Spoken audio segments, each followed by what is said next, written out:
Hi, and welcome back to I'm a Happy Enchilada, and thanks for hanging out with us.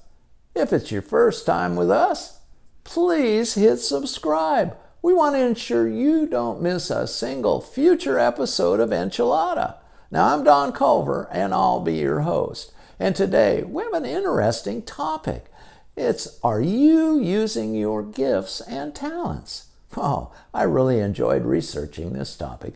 I've had a fascination about it since I very first heard about it years ago, but never really took the time to look into it.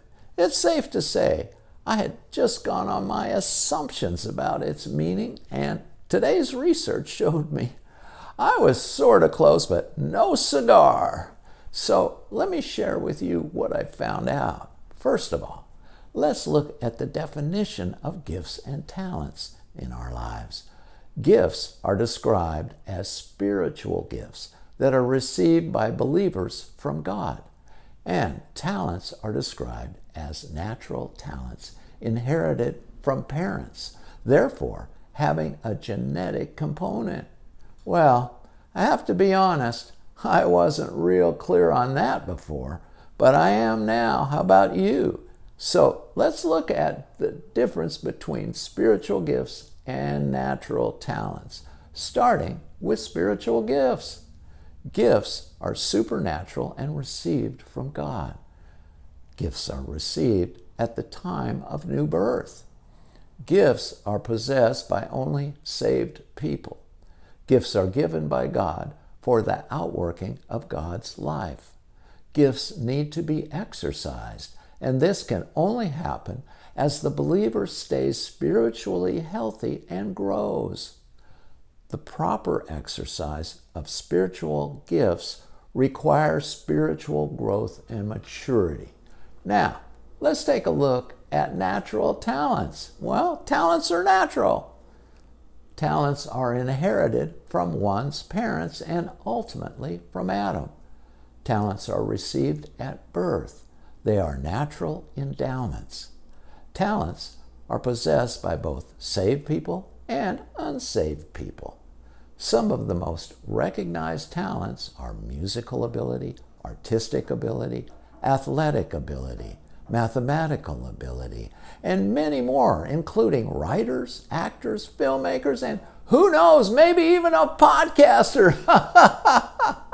So there's a good look at the difference between gifts and talents.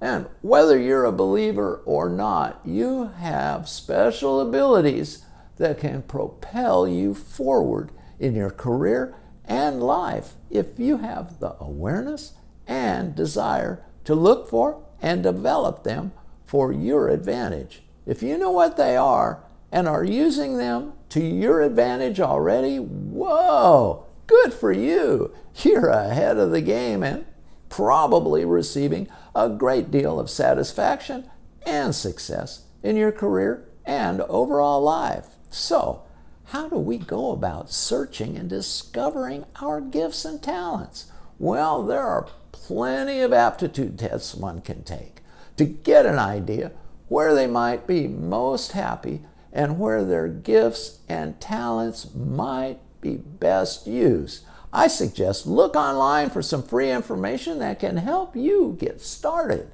Yes, also search your mind. What are the things you have dreamed about becoming in your lifetime and never pursued? There may well be things you once had a passion for that may have been discouraged by a parent or other authority figure.